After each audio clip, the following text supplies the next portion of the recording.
Hello, everybody. Good morning. Welcome back to Lacerda's Data Labs and to our Fabric Talk series, our second installment of our Fabric Talk series.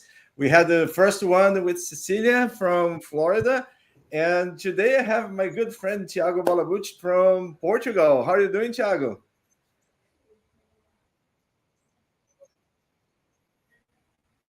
Oh, it seems Tiago got internet connections there. Hey, Mano. I'm doing great. Oh, he's back. There we go. It's got delayed. Yeah, your image is frozen here, buddy. Can you hear me now? So I can hear you, but your image is... let me... Oh, I got it. There we go. Let me just...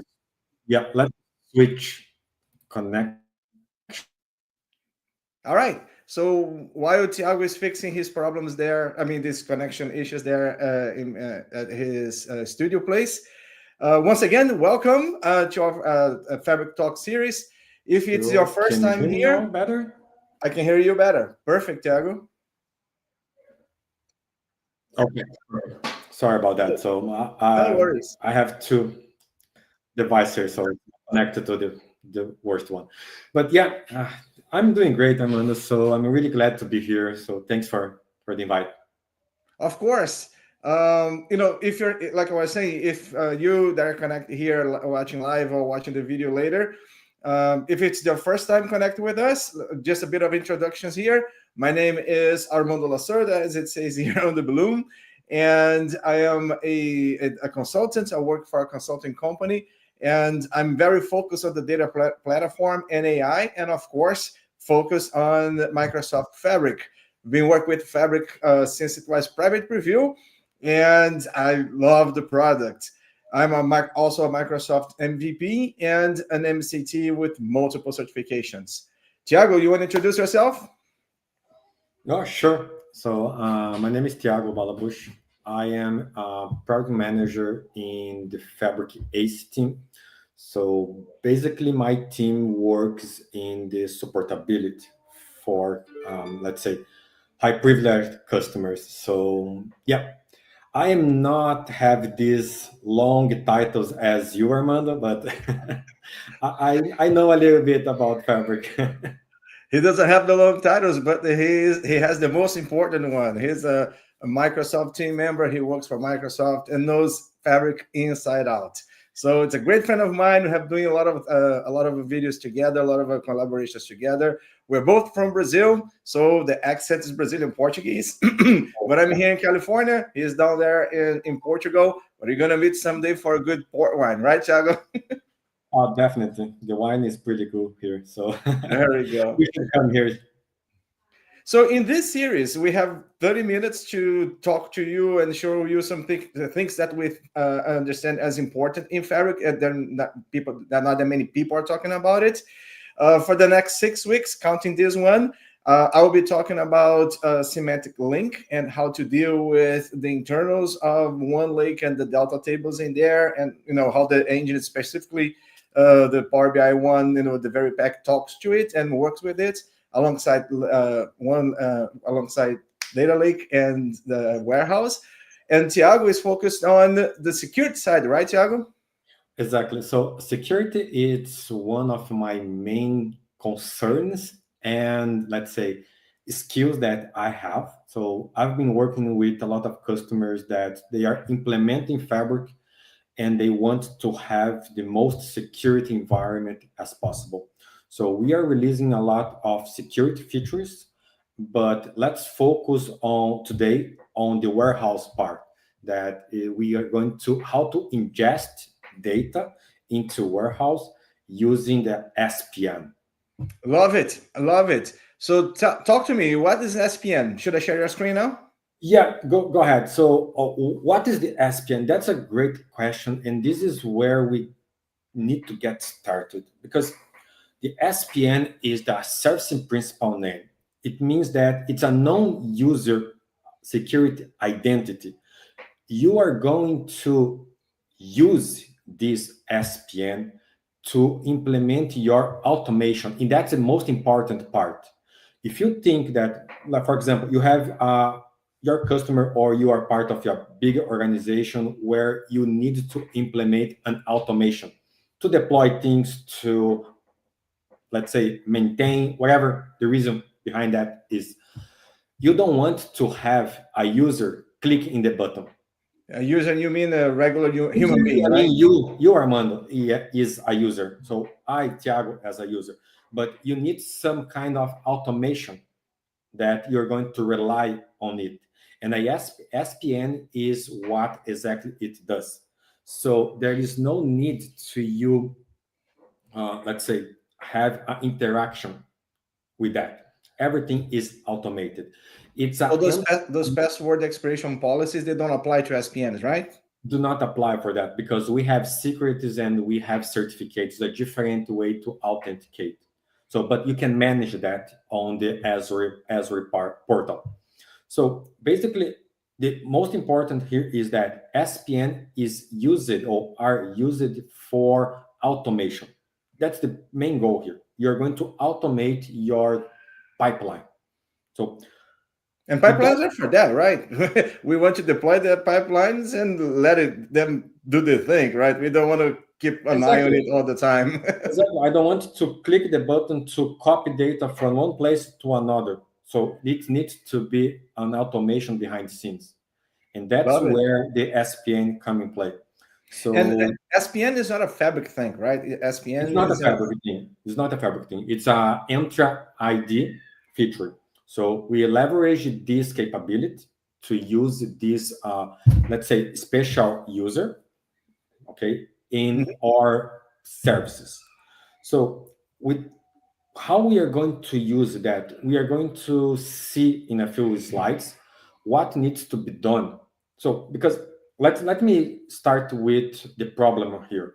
The sure. problem is that customer wants to have a high security environment that needs to copy data from ADLS into Fabric, and they need an automation team to do that, meaning the storage account is not even allowed to public access. It's also behind the firewall. So the And scenario here is data that's not in OneLake yet. It's data data that's is not one elsewhere. lake. In this case, in a storage In this account, like case, like a data lake, right? exactly. Let's see. We are bringing data into one lake, and then you get what you need from the warehouse. you get the copy into command, for example. That's what we are going to see. Copy into command is the one, you can go to the next slide, Armando. So Actually, you control the copy into slides. command is most reliable. Okay, sorry about that. So let me go. So the copy command is a high performance command that you can have on the to ingest the data. So it is elaborated for high volume of data. So imagine that you need an easy way to copy data from one place, it's a ADLS, into Fabric, one lake, in this case, warehouse. So we are going to use these two features, SPN and copy into command. So you need a way to authenticate to your storage account. You need a way to say that, okay, how I'm going to overpass or how I'm going to, let's say, pass through the firewall. Okay? And those are the steps that we need to follow. So I understand. I gotcha. And just to let the people who are following us live on the video, it's live. So if you have questions, you can go on and use the chat on YouTube or on LinkedIn. I'm monitoring them here. If you have questions, bring that up. Right, Thiago is here to answer your questions. Yeah. So this is a good one. Thanks, Armando. What I have seen from many different customers that I've been working with is they are able to use the copy into command without an SPN. They are able to copy data using identity by themselves. For example, Armando at company.com, something like that. Okay, so this is a user identity. They are able to use that, but when they try to automate things, something went wrong, and they start yelling, crying. So that's where the nightmare starts. And when there is a dependency on a user account, right? And the people exactly, like, it's not working anymore. It wasn't working yesterday. Exactly. That's not as simple as that. And of course, it's simple, but we need to understand first the difference, how the SPN identity works and how the user identity works. We call that a UPN. Okay. So let me talk about this scenario. You have a user, then there is a firewall and ADLS into. So we need to copy data from ADLS2 into the Fabric. The data is there because it was created by a Databricks project process. Something like that can be the Databricks, can be in some cases that I've been working with the Teradata. You are migrating from Teradata from a Fabric. You are bringing from many different sources. So your data is into ADLS. Okay? And this is a security storage account. Its firewall is there, and you need to connect it. Okay, this is well-known process. Okay, this work pretty well. What you need to do is pretty simple. So you need to create a workspace identity. Okay, so it's a well documented. Then you need to enable trust access to your storage account. And here is something important. When you enable this trust workspace access, you are saying that, okay, that workspace identity can bypass the firewall. Instead of you allowed a lot of IPs, for example, Microsoft Fabric has a huge number of public IPs. It's likely impossible for you manage every time that changes an IP. And your security team is not going to be happy with that. Yeah, they don't like when you offer that XML file with thousands and thousands of IP addresses whitelisted by Microsoft. They don't like it. Yeah, and that's why we created this workspace identity, and we needed to enable trusted workspace access.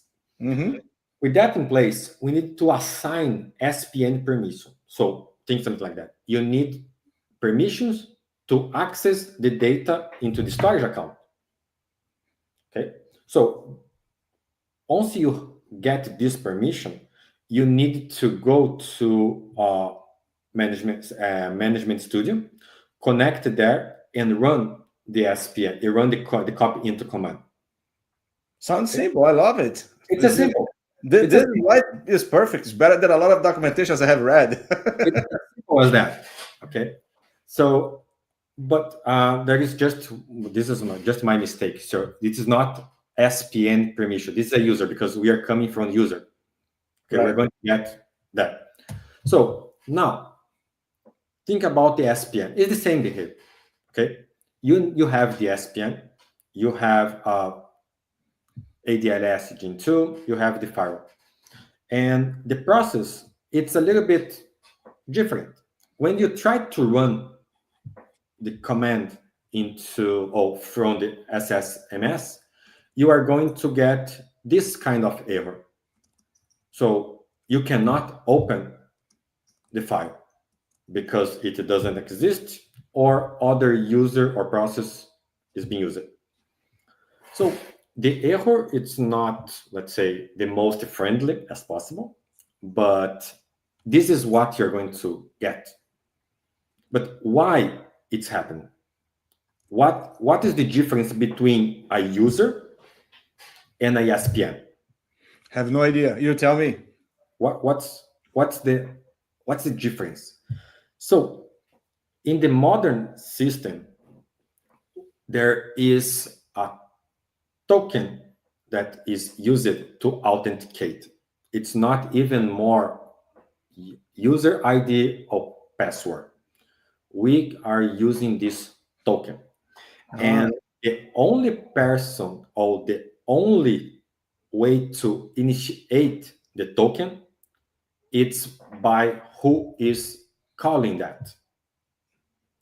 Meaning, when Thiago is calling a command, I am the owner of the token. I am initializing, or I am starting this token.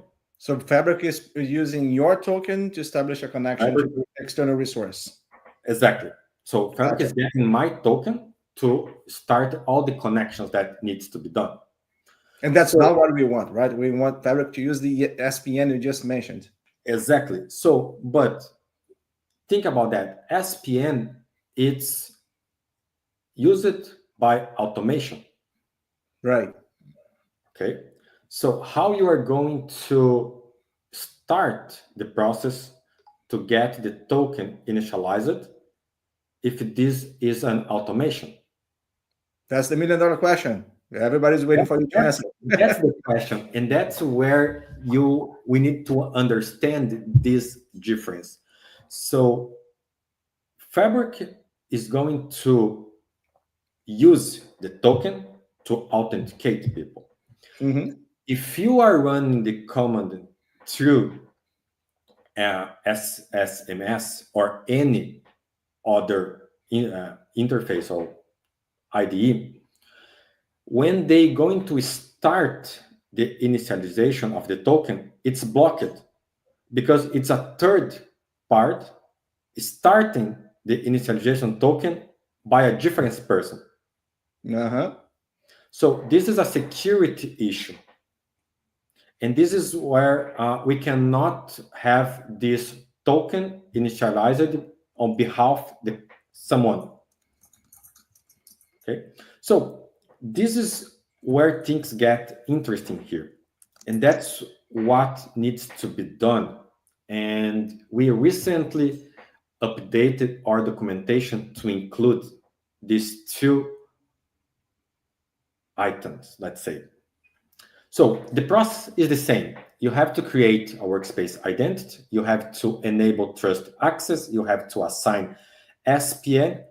But now, how you are going to start the token or initialize the token? You need to authenticate your SPN via API. And you need to trigger an API. After that, you just follow the process as usual. Connect to Management Studio and then query the copy into command. So this is where things get interesting. So with these two steps, you are able to run the SPN or run the copy into command using the SPN, because we need to initialize the token using this authentication via API. Okay, this token is a different from the user. The user token expire every 1 hour. The SPN token expire every 30 days. So that's the difference between them. So you need to do that every 30 days. It must be a very long process to run for 30 days. Yeah. So it's not, well, exactly. So if you start this initialization every time that you run your process, You're good. You're good. Yeah. So Thiago, before you demo that for us, we have one friend that's following online with us. They got a question about capacity. Sure. The question is, want to know the volume limit. How much file size can the copy into command handle when reading directly? There is no limit. The volume, it's well, I would say your throughput from the data that you are ingesting into is going to tell you if there is a limit or not. But let's say, can handle petabytes of data. I think the question is like, is that a file size? I can have terabytes of data, but can I have one 10 terabyte CSV file? Well, that would be crazy, but that would be crazy, right? there is a limit for that. So yeah, that would be crazy, but not. I haven't seen any scenario like that. I think the if I may jump in here, Sure. Thiago, I think the question here is limitless. You can bring as much data as you want, but you don't want your files to be too big because it's an MPP process, so it needs to have to see multiple files to be in parallel, right? Yeah, that's a good catch. So yeah, that would help with performance. So I would say your file size may be impacting performance, but not about the limitation. You will bring the data. Yeah. You'll bring the data. Cool. Thanks, Thiago, for the answer, and I hope that helps. Yeah. So right. Right. All right, let's go to your demo. Yeah, let's see. Let me get this demo. Where is my screen share? Which one I am sharing? Let me see the window. Let me start with this one. And again, if you're watching live here with us, please keep the questions coming. We are live both on LinkedIn and YouTube. So yeah, I'm watching both channels here. If you have any questions, come in. I see some people connected, and you're welcome to ask anytime. Yeah. Armando, I think you have to add my... I do. Yeah, right there. I see it now. Let's see here. Remove this one and add this one. There we go. Okay, perfect. So I was testing this before. This is just Management Studio. I shouldn't bring that, but let's keep it that way. So let me try to connect in my database. So this is my SPN. I already have everything set up. So this is my secret. I'm going to connect to my database, and I'm going to try to run a copy into command or Can you zoom in just a little bit? It's kind of small there to read. Okay. Just a little bit. There we go. There we go. So yes, SMS. That's great. So let's just me connect to this one. I'm going to run the command again. So the open row set has the same behavior as a copy into command. So if I'm trying to connect here, I'm going to get an error saying that cannot open because it doesn't exist or use it by another process. Okay. So now, how I can overcome that? I'm connecting you with my, not this one, my service principal. It's here. What I'm going to do, I'm going to, let me see, where is that? Where is, no, I haven't brought this to, let me share again, Armando. I think I cannot have, okay, I will stop share here and I will add my entire screen. Sorry about that. No worries. It's live. Live is like that. Yeah, I am still getting used with these things, but let's see. By the way, you can see Tiago is a little bit darker there. Tiago Yeah, is in the dark side of the force right now. exactly. So let me know if you can see my entire screen now. Yep, all Yep, dark. all dark. Yeah, I the love. dark side of the force. You see? Yeah, exactly. So what I have done, I have developed this PowerShell Can that's you make going. the font a little bigger too? I don't know how to make it this in the I think Control Plus should do it. Control plus. No. Nope. Yeah, you're right. Okay, cool. Cool. It's better or should it be Just a again? little bit bigger.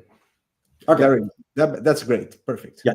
So this is going to connect using my service principal, my credentials, and is going to start the authentication method.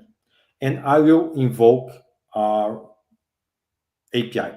So this is going to cover that two new process, okay? Two new step that you need to be done. So let me run this. Okay, I have the principal.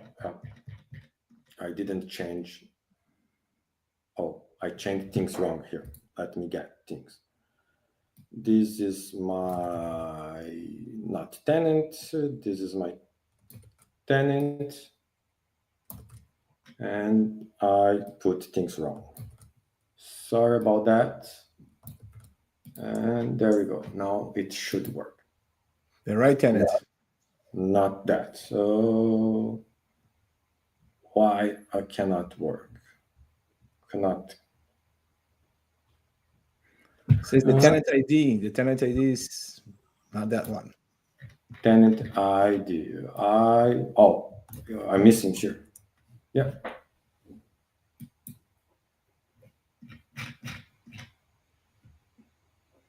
Why it's not working? It was work. Okay. There we go. There we go. I have these things here already. So yeah. So the script worked. It found the one workspace that my SPN has access. Now I'm just going to people who are following us. When you show code like this, sometimes a little bit confused. Too many things on the screen. But the basics is your SPN lives in Entra, like Thiago mentioned before. So you need to have your tenant. And Thiago, I can only guess how many tenants Thiago works with. So yeah, they have their own tenant there. Just get the right grid for the tenant, right, Thiago? exactly. So sometimes I just make confusion with these tenants. But so once I had this done, if I try to run the same command here, you can see now it's working. So it's going Magic. I didn't even have to log it again. So let me just copy this. It should work. So I already have my table there. Okay. Let's see if I do have everything correct here again. But it should also work with my copy into command. Yeah, it's So working. in this case, you have been to the storage account and you have granted permission to this SPN. I had the same setup, everything. Yeah, exactly. Cool. So this is a little bit confusing at the beginning, but once you understand that the SPN needs to have the token generated or initialized by them itself, much easier to you understand why you are getting the error. So I hope these guys help you. I have a blog post about that. I will share in the comments later, and you can follow all these steps if you want. Perfect. And Thiago, if someone wants to automate this using Fabric pipelines, no problem, right? No problem at all. So I use it PowerShell. You can use the CLI. You can use notebooks, whatever you want. So the authentication and the API call can be done by any method. So with this, if the person who implemented this is moved to another group or even switch jobs, the account can go away, the person's account can go away, but the job keeps working, right? Keep working. Exactly. That's the point. Keep working. There we go. That was great, Thiago. Thank you so much. I learned a lot with you on this one here. I myself, I have not tried that yet. I read about it, but it's great to see you demoing it. It was really good. I don't see any more questions coming through the people who are watching live. For you who are watching the recording later, we are on LinkedIn. If you are watching on YouTube, I think we're not going to be able to interact much in here because it's not followed that close to YouTube. If you have an account on LinkedIn, just find us there, myself and Thiago, and we chat there, right? Exactly. So it was good to be here, Manu. Thanks. Oh, of course.